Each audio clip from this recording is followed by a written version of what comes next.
Puji Tuhan Bapak Ibu yang dicintai Tuhan. Petang hari ini kita akan menyembah Dia. Dia hadir di tempat ini.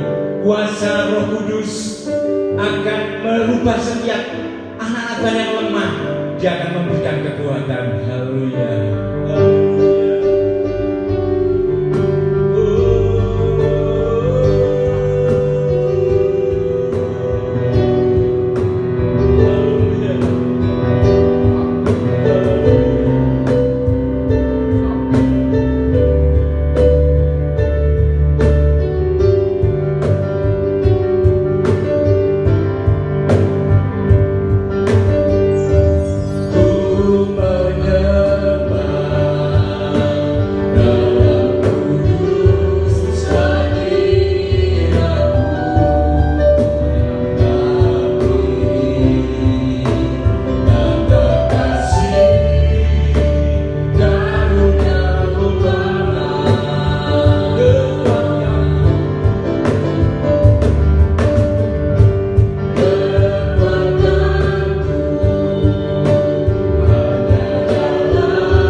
Berserulah saja pada Tuhan.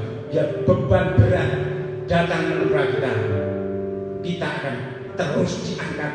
Dan berdoa untuk anak Tuhan, untuk orang-orang yang terkena beban berat. Kita akan angkat pujian. Tiada beban berat di dalam Tuhan Yesus. Haleluya.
kita. Siapkan buka pikiran kita, jiwa kita. Karena firman Tuhanlah yang menjadikan kekuatan dan perisai. Kemana kita akan mencari semuanya? Kita mencari hanya dalam Tuhan Yesus Kristus, Dia Allah yang baik bagi kita. Haleluya. Kemanakah kami mencari kasih yang sejati? Hanya di dalam Tuhan. Haleluya. Kemana kita akan berseru saat ini? Berserulah pada Tuhan. Kita bangkit menerima hidup kita. Haleluya. Tuhan akan memulihkan kita semua.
Sucikan hati kami Tuhan, layakan kami untuk menerima sebagian firman Allah. Biar firman-Mu Tuhan pada sore hari ini boleh menjadi berkat dalam kehidupan kami, boleh menambah iman kepercayaan kami untuk iring Engkau ya Bapa.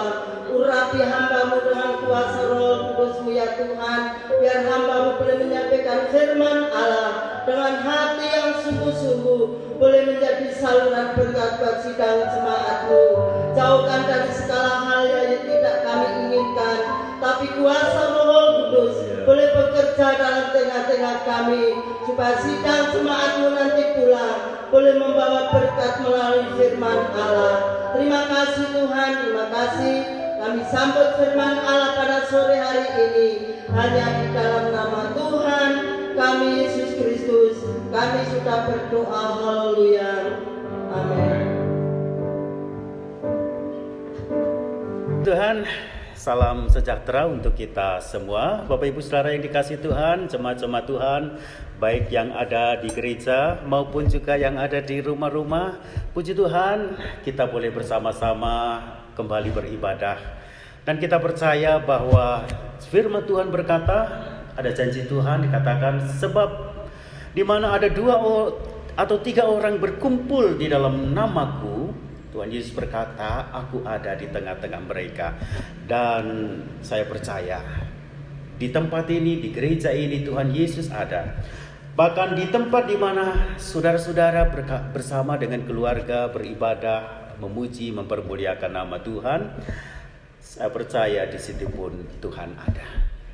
Bapak Ibu Saudara, ada istilah di dalam dunia bisnis, di dalam dunia usaha, dan itu seringkali diseminarkan, yaitu istilah the power of kepepet.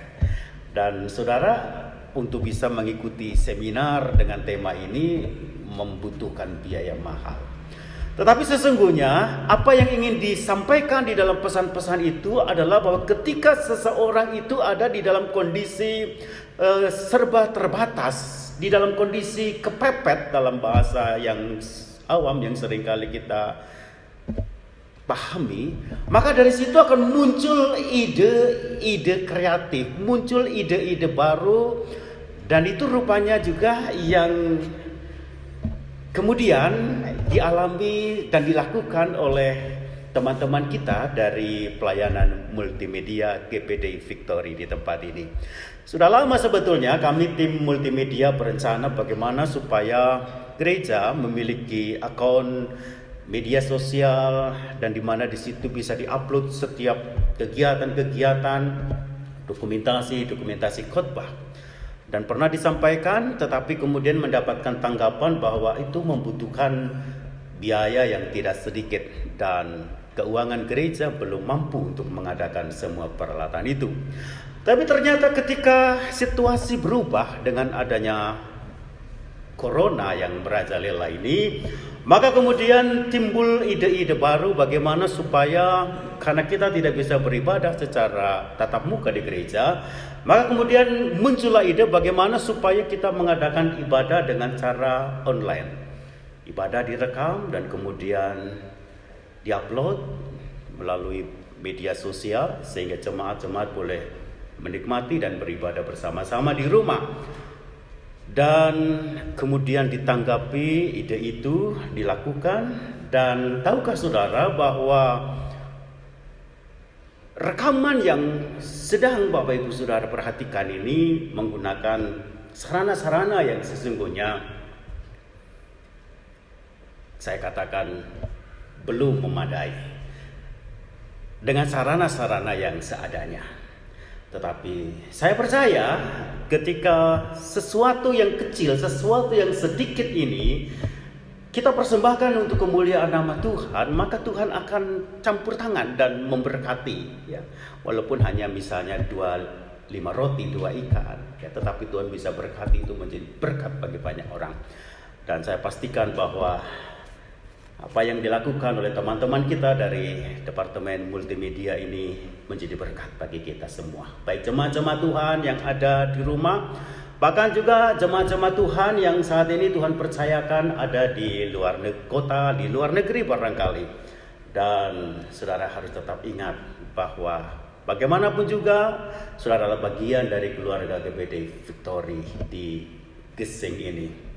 Dan terus dukung doa supaya semakin hari peralatan-peralatan perekaman ini semakin canggih, dan nanti tidak hanya selesai corona, selesailah sudah pelayanan multimedia ini, tetapi akan terus berjalan.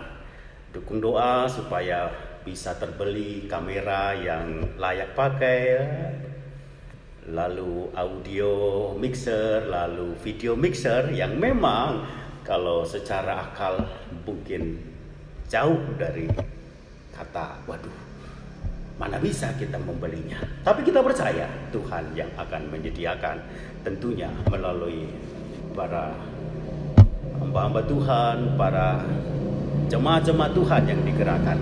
Baik Bapak Ibu Saudara yang dikasihi Tuhan, kita bersyukur dan saya secara pribadi berterima kasih untuk kesempatan di mana saya dipercayakan kembali untuk boleh berbagi berkat firman Tuhan.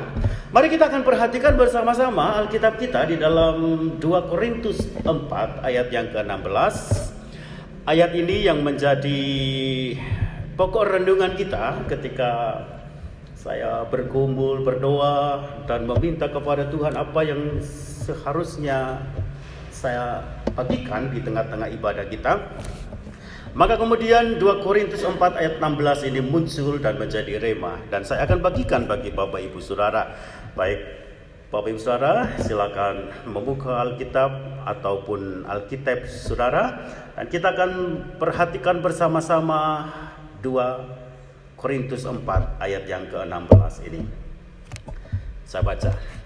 Sebab itu kami tidak tawar hati, tetapi meskipun manusia lahiriah kami semakin merosot, namun manusia batiniah kami dibaharui dari sehari ke sehari. Baik Bapak Ibu Saudara, kalau Bapak Ibu Saudaraku perhatikan bersama-sama, ada 2 istilah yang kita bisa baca di satu ayat ini, yaitu ada istilah manusia lahiriah yang pertama, dan yang kedua dikatakan manusia batiniah. Jadi saudara, secara umum memang manusia itu terdiri dari 2 unsur, terdiri dari 2 dimensi. Dimensi yang pertama yaitu manusia lahiriah, ya, manusia jasmaniah, tubuh yang kelihatan. Ini adalah dimensi yang pertama yang disebut di sini manusia lahiriah atau manusia jasmani, ya, tubuh yang kelihatan ini. Tetapi jangan lupa ada bahagian yang kedua yang diistilahkan di dalam ayat ini, yaitu manusia batiniah atau manusia rohani, ya, manusia yang memang tidak kelihatan secara mata, tetapi itu juga bagian dari manusia, yaitu manusia lahiriah ini. Dan itu adalah 2 dimensi yang sebetulnya itu harus sama-sama dipentingkan, sama-sama diperhatikan. Bahkan manusia lahiriah itu yang harus, manusia batiniah maksud saya, itu yang lebih penting dan itu yang harus terus diperhatikan. Nah, hari-hari ini Bapak Saudara, ya, berkaitan dengan adanya virus corona, ada banyak himbauan bagaimana supaya kita menjaga ketahanan tubuh ini, menjaga kesehatan supaya tidak mudah sakit. Maka kemudian ada anjuran-anjuran bagaimana kita harus, ya, makan secara teratur, makan makanan yang bergizi, istirahat yang cukup, ya, rajin olahraga, rajin cuci tangan dan sebagainya. Dan itu adalah upaya-upaya bagaimana kita menjauhkan penyakit menimpa tubuh jasmani kita. Tetapi barangkali tidak banyak orang yang kemudian berpikir bahwa ada bagian lain, manusia batiniah itu juga yang harus kita jaga, yang harus kita pelihara. Maka saya istilahkan bahwa untuk menyikapi kondisi hari-hari ini sebetulnya ada 3 perkara yang harus kita perhatikan. Yang pertama adalah jaga imunitas tubuh ini kita perlu jaga memang, rajin olahraga dan sebagainya. Tapi juga rawat iman, ya, supaya tubuh kita sehat, rohani kita juga sehat. Dan banyak orang bagaimana berupaya supaya tubuh jasmanianya sehat, tubuh jasmaninya kuat, tetapi manusia rohaninya tidak diperhatikan, sehingga kemudian menjadi orang-orang yang lemah secara iman. Dan itu tentu tidak diinginkan oleh Tuhan. Harus ada keseimbangan. Maka saya harus menyampaikan judul ini adalah bagaimana kita meningkatkan ketahanan iman. Jadi kalau hari-hari ini kita sudah cukup dengan himbauan bagaimana kita meningkatkan kondisi tubuh kita ini, menjaga imun kita. Tapi hari ini juga saya ingin sampaikan, mari kita juga rawat iman kita. Dan yang ketiga tentunya adalah cari aman, ya. Jadi jaga iman, ya, rawat imun, ya, lalu cari aman juga, ya. Caranya ya tentu dengan jaga jarak, tentu dengan memperhatikan apa yang disampaikan oleh pemerintah. Nah, hari ini secara khusus Bapak Ibu Saudara ya, karena saya tidak punya banyak waktu untuk membahas secara detail mengenai dua dimensi manusia rohania dan manusia jasmania. Saya akan langsung kepada pokok bahasan kita adalah bagaimana kita meningkatkan ketahanan tubuh, ketahanan manusia rohani kita, ya, manusia batiniah kita. Bagaimana kita meningkatkan ketahanan iman, ya, sesuai dengan judul yang saya siapkan. Ada beberapa hal yang harus kita perhatikan supaya rohani kita kuat, rohani kita sehat, ya, iman kita tetap tahan menghadapi berbagai kondisi keadaan yang ada saat ini. Daniel 11 ayat yang ke-32. Dan orang-orang yang berlaku fasik terhadap perjanjian akan dibujuknya sampai murtad dengan kata-kata licin. Tetapi umat yang mengenal Allahnya akan tetap kuat dan akan bertindak. Jadi yang pertama yang harus kita perhatikan Bapak Ibu Saudaraku sekalian, untuk kita memiliki ketahanan iman adalah kita harus hidup di dalam pengenalan yang sungguh akan Tuhan. Pengenalan pribadi yang sungguh akan Tuhan. Jadi bukan hanya sekedar kita tahu, bukan hanya sekedar ya Tuhan kita Yesus Kristus, tetapi kita harus memiliki pengenalan pribadi, pengenalan yang intim dengan Tuhan. Ya, jadi kita kenal sungguh-sungguh siapa Yesus Kristus Tuhan kita. Dia adalah Tuhan yang tidak akan pernah meninggalkan orang-orang percaya menghadapi setiap persoalan dengan kekuatannya sendiri, dengan kemampuan sendiri. Tuhan kita ada Tuhan yang tidak akan pernah mengecewakan orang-orang yang selalu berharap dan minta pertolongan kepada Tuhan. Maka ini penting Bapak Ibu Saudara ya. Orang-orang yang mengenal siapa sesungguhnya Allah kita, dia akan kuat menghadapi setiap persoalan, setiap pergumulan. Karena dia yakin bahwa Allah turut bekerja di dalam segala perkara untuk mendatangkan kebaikan bagi orang-orang yang sungguh-sungguh percaya dan mengasihi Dia. Itu sebabnya mari Bapak Ibu Saudara, di tengah kondisi yang ada hari-hari ini, mari kita mau tetap percaya bahwa Tuhan tidak pernah meninggalkan kita. Kita kenal Dia ada pribadi yang sangat peduli.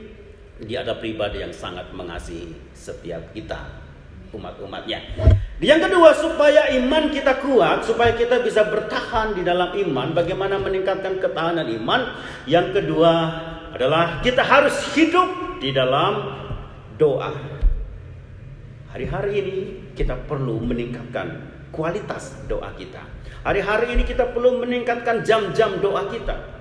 Sekalipun kita tidak bisa bersama-sama berdoa secara komunal, ibadah di gereja, tetapi di rumah kita masing-masing, saudara dan saya, di seluruh keluarga kita bisa terus tetap berdoa.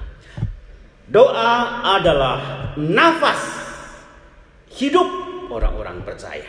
Jadi kalau tidak berdoa, berarti dia tidak bernafas. Dan kalau tidak bernafas, berarti jangan-jangan sebetulnya dia sudah mati. Ada istilah zombie ya, yang sudah mati tetapi kelihatannya hidup. Jangan-jangan ada ya di antara kita yang adalah zombie-zombie rohani yang kelihatannya hidup tetapi sebetulnya rohaninya mati. Maka jadikan doa itu sebagai prioritas utama dalam kehidupan kita. Mari jadikan doa bukannya sekedar sebagai kewajiban, tetapi jadikan doa itu seperti kebutuhan, seperti orang makan. Ya, kalau kita tidak makan, tentu rohani kita, jasmani kita akan lemah, loyo, dan mudah diserang penyakit. Demikian juga dengan ketika kita tidak berdoa. Maka jadikan doa itu sebagai prioritas utama dalam kehidupan kita. Seperti Tuhan Yesus, saudara. Tuhan Yesus menjadikan doa itu sebagai prioritas utama di dalam kehidupannya. Kalau saudara membaca di dalam Markus 1 ayat yang ke-35, firman Tuhan jelas berkata, pagi-pagi benar, waktu hari masih gelap, ia bangun dan pergi keluar. Ia pergi ke tempat yang sunyi dan berdoa di sana. Yesus saja yang adalah anak Allah. Yesus saja yang adalah Tuhan, memberikan teladan bagaimana dia berdoa mengawali setiap aktivitas dan pelayanannya. Bagaimana dengan kita, Bapak Saudara? Mari kita jadikan doa itu sebagai prioritas utama. Karena dengan doa di situ kita akan menikmati hadirat Tuhan, dan hadirat Tuhan itu adalah sumber kekuatan bagi manusia batiniah kita. Itu yang kedua. Yang ketiga, Saudara, bagaimana kita hidup di dalam roh yang kuat? Bagaimana supaya kita bertahan di dalam iman? Maka selain kita harus hidup di dalam pengenalan yang sungguh akan Tuhan, yang kedua juga kita harus hidup di dalam doa, dan yang ketiga adalah bagaimana kita harus hidup di dalam firman. Artinya apa? Artinya kita bukan hanya sekedar senang mendengar firman, bukan hanya sekedar senang menghafal firman, tetapi lebih dari itu ada kita menghidupi firman Tuhan. Ada 4 hal tentang firman ini yang memang kita harus lakukan dan kita harus perhatikan, Bapak Saudara. Di dalam Yosua 1 ayat yang ke-8 dikatakan demikian. Janganlah engkau lupa memperkatakan kitab Taurat ini. Jadi yang pertama, selain kita membaca, merenungkan, juga harus memperkatakan firman itu. Tetapi juga renungkanlah itu siang dan malam, supaya engkau bertindak hati-hati sesuai dengan segala yang tertulis di dalamnya. Sebab dengan demikian perjalananmu akan berhasil dan engkau akan beruntung. Jadi ada 4 hal yang harus kita perhatikan berkaitan dengan firman. Membaca, merenungkan, memperkatakan. Lalu ada juga menyanyikan firman itu. Ya, jadi supaya firman itu masuk di dalam hati kita, maka mari ya, ada banyak nyanyian-nyanyian yang itu diangkat dari ayat-ayat firman Tuhan.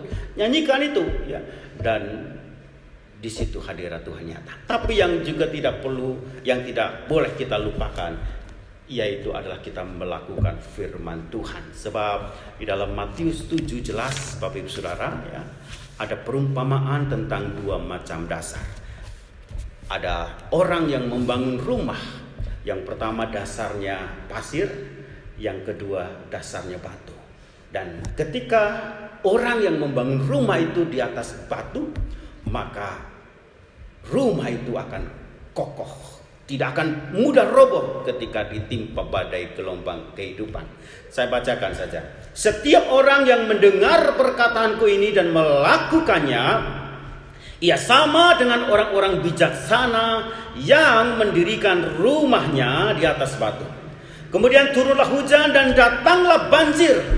Lalu angin melanda rumah itu, tetapi rumah itu tidak rubuh, sebab didirikan di atas batu. Tetapi setiap orang yang mendengar perkataanku ini dan tidak melakukannya, ia sama dengan orang bodoh yang mendirikan rumahnya di atas pasir. Kemudian turunlah hujan dan datanglah banjir. Lalu angin melanda rumah itu sehingga rubuhlah rumah itu dan hebatlah kerusakannya. Maka supaya rohani kita kuat, supaya rohani kita sehat, supaya manusia batiniah kita juga tetap kuat, tetap sehat, maka mari kita mau menghidupi setiap firman. Kita lakukan firman Tuhan. Jadikan firman itu sebagai daging, sebagai hal yang kita harus lakukan, ya, menghidupi firman. Yang perikop yang selanjutnya, bagian yang selanjutnya, mengapa kita perlu memiliki ketahanan iman. Ini pokok yang kedua yang juga saya harus bagikan adalah bagaimana kita, untuk apa kita perlu memiliki iman yang kuat. Bagaimana kita perlu memiliki ketahanan iman. Yang pertama, saudara, karena iman yang kuat itu akan memampukan kita untuk menang terhadap segala persoalan kehidupan. Apalagi hari-hari ini, Bapak Ibu Saudaraku sekalian, tidak ada di antara kita yang tidak mengalami imbas dari corona ini. Bahkan saya mendengar ada di antara saudara-saudara kita, mereka yang harus terkena PHK. Ada di antara kita yang usahanya kemudian bangkrut karena imbas dari corona ini. Tapi kita percaya firman Tuhan berkata bahwa di dalam 1 Korintus 10 ayat yang ke-13 tadi saya sudah singgung dan saya akan bacakan ini, bahwa pencobaan-pencobaan yang kita alami itu adalah pencobaan biasa. Saya bacakan di dalam 1 Korintus 10 ayat yang ke-13. Pencobaan-pencobaan yang kamu alami ialah pencobaan-pencobaan biasa yang tidak melebihi kekuatan manusia. Sebab Allah setia dan karena itu Ia tidak akan membiarkan kamu dicobai melampaui kekuatanmu. Pada waktu kamu dicobai, Ia akan memberikan kepadamu jalan keluar sehingga kamu dapat menanggungnya. Maka yang pertama kita harus memiliki roh yang kuat. Supaya apa? Supaya kita percaya bahwa Tuhan mampu menolong kita. Tidak ada masalah yang terlalu besar sehingga Tuhan tidak bisa menolong kita. Tidak ada masalah yang terlalu kecil sehingga juga Tuhan tidak mau menolong kita. Yang kedua, saudara, mengapa kita perlu memiliki ketahanan iman? Yang kedua, karena iman yang kuat itu akan membuat kita tidak murtad sehingga kita akan selamat. Ada banyak orang ketika persoalan datang, mereka meninggalkan Tuhan, mencari pertolongan selain kepada Tuhan. Maka orang-orang yang seperti ini, mereka adalah orang-orang yang tidak kuat imannya. Sehingga kemudian saya pastikan orang-orang yang meninggalkan Tuhan ini, orang-orang yang murtad ini, mereka pasti binasa. Karena firman Tuhan berkata keselamatan hanya ada di dalam nama Tuhan Yesus Kristus. Yang ketiga, saudara, yang terakhir, mengapa kita harus memiliki iman yang kuat? Mengapa kita harus bertahan di dalam iman? Karena iman yang kuat itu akan memampukan kita menang terhadap segala godaan kedagingan. Itu sebabnya mari Bapak Ibu Saudara, kita bangun rohani kita. Tidak salah kita memperhatikan bagaimana kualitas kesehatan tubuh jasmani kita, tetapi kita juga harus memperhatikan kualitas kesehatan manusia batinia kita. Maka mari Bapak Ibu Saudara, dalam kesempatan yang indah ini kita mau jadikan kehidupan kita berkenan kepada Tuhan dan kita menyerahkan kehidupan kita kepada Tuhan, maka dari situlah kita akan menerima kekuatan. Mari kita akan akhiri ibadah kita. Sehari ini kita akan nyanyikan bersama-sama satu pujian, kekuatan di hidupku, ku dapat dalam Yesus.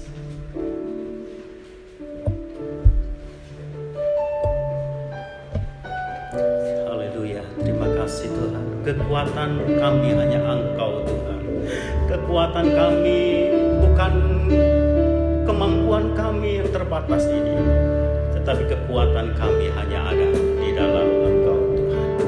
Kekuatan di hidupku, mari kita akan nyanyikan bersama-sama. Para singers akan membantu saudara, dan saudara nyanyikan bersama-sama dengan keluarga. Terima kasih Bapa di sorga. Ini banyak pengakuan setiap kami bahwa Engkaulah kekuatan kami. Haleluya.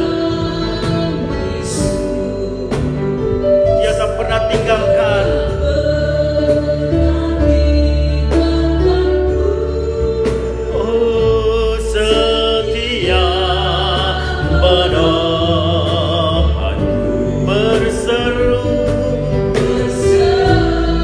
Berharap dalam Yesus. Sama-sama kembali katakan kekuatan di hidupku. Nyanyi dengan iman bahwa Tuhanlah satu-satunya kekuatan kita. Dan Dia berjanji Dia akan memberikan kekuatan kepada kita sehingga kita didapati sebagai orang-orang yang menang. Karena itu kerinduan Tuhan supaya setiap kita boleh menjadi orang-orang yang menang menghadapi apapun. Percaya Dia tidak pernah meninggalkan kita. Dia Allah yang setia menopang kita. Mari kita berseru, mari kita berserah, berharap kepada Tuhan. Haleluya. Mari sama-sama katakan dengan iman, ajaib Kau Tuhan.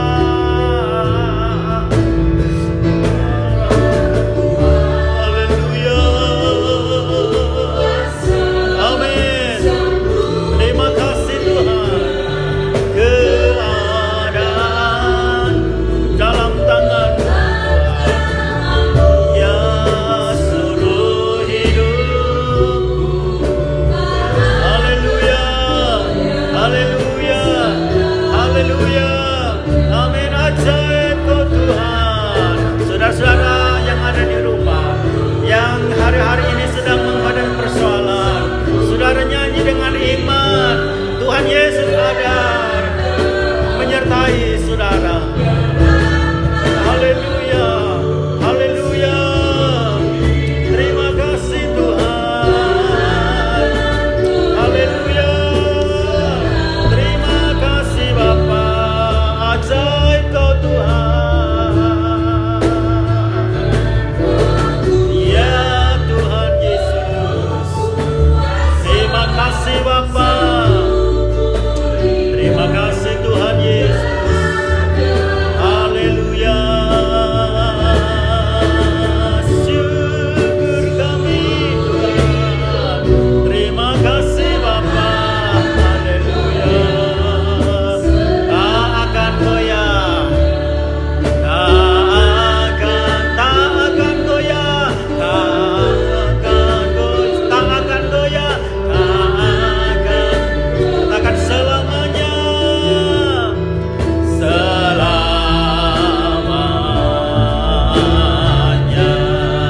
Haleluya. Terima kasih. Haleluya.